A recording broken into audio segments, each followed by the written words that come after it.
नमस्कार दोस्तों, मैं हूं ब्रजेश और आप देख रहे हैं एग्जाम आपका यूट्यूब चैनल। तो मेरे दोस्त, आज हम लोग कवर करने वाले हैं सत्य फल क्या होते हैं, असत्य फल क्या होते हैं, अनिषेक फल क्या होते हैं और इन सब के एग्जाम की दृष्टि से महत्वपूर्ण एग्जाम्पल्स भी।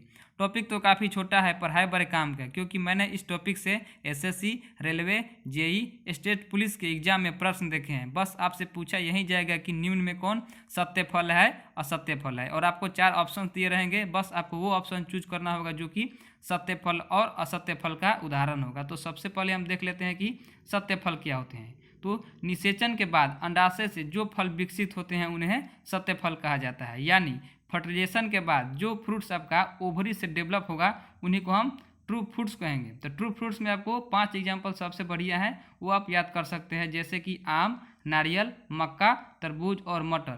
कम से कम आपको 2 उदाहरण तो याद करने ही पड़ेंगे सत्य फल में, आम और नारियल का। यही ज़्यादा आपको ऑप्शन दिया रहता है। यदि पूछा जाता है कि निम्न में कौन सत्य फल का उदाहरण है, तो आपको ए, बी, सी या डी में कहीं आम और नारियल ऑप्शन देखने को मिल जाता है, तो आप वो आसानी से चूज कर सकते हैं। सत्य फल में आपको एक बात और याद करके रखना है कि सत्य फलों को यूकार्प के नाम से भी जाना जाता है।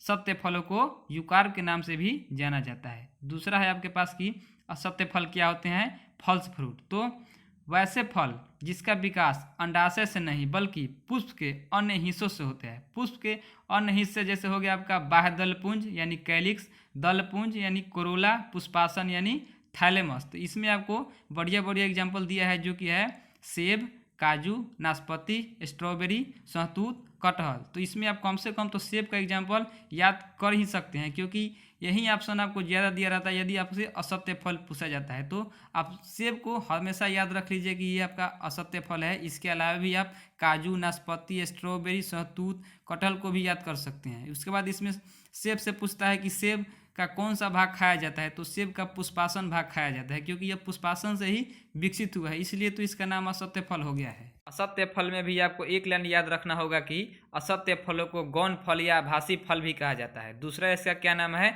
गौण फल या आभासी फल। तीसरा है आपके पास चीज की अनिषेक फल क्या होते हैं, पार्थिनोकार्पी। तो कभी कभी क्या होते हैं कि फल बिना निषेचन के ही उत्पन्न हो जाते हैं, तो वैसे फल को अनिषेक फल कहा जाता है। अनिषेक फल के केस में क्या होता है कि परागण प्रक्रिया मात्र से ही इसमें फल लग जाते हैं, तो वैसे फल को अनिषेक फल कहा जाता है। इसको आप यदि एक लाइन में समझना चाहे तो development of fruits without fertilization, यानी निषेचन के बिना फल का विकास, और जिस प्रक्रिया द्वारा अनिषेक फल बनता है उस प्रक्रिया को अनिषेक फलन कहते हैं।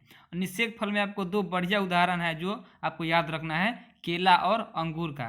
केला और अंगूर जो है आपको अनिषेक फल का उदाहरण है। अनिषेक फल में आपको याद करना है कि अनिषेक फल जो होते हैं प्रायः बीज रहित होते हैं, यानी सीडलेस होते हैं। कभी कभी केला को असत्य फल के उदाहरण में भी दिया रहता है, लेकिन आपका केला मुख्य रूप से अनिषेक फल का उदाहरण है। तो हमें लग रहा है कि यह वीडियो आपको अच्छा लगा होगा। यदि आपको भी ये वीडियो जरा सा भी अच्छा लगा हो तो वीडियो कर दीजिए लाइक, और नया लोग चैनल को सब्सक्राइब कर थोड़ा सपोर्ट भी कर दीजिए।